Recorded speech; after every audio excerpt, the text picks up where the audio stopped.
Today I'm going to show you how to fix a Microsoft In-App MySQL database connection error. I like using In-App because it doesn't have to jump across the data center from your app to another MySQL database server. It's not recommended for production.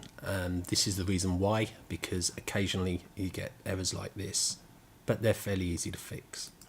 So I'm going to come into my app, find MySQL in app, click on manage, let that load, and local DB is the name of the database which runs this WordPress site. And I'm going to come down here and check all the tables and then run a check on them, and this should tell me what database table, if any, is corrupt or crashed. So here we've got two. We've got corrupt and table is marked as crashed. So here we go. This is the options table.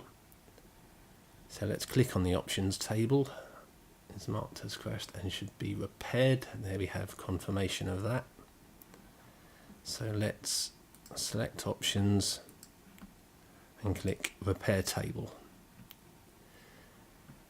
SQL query has been executed successfully.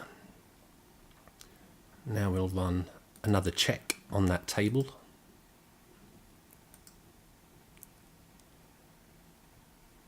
This time it looks as if it's okay.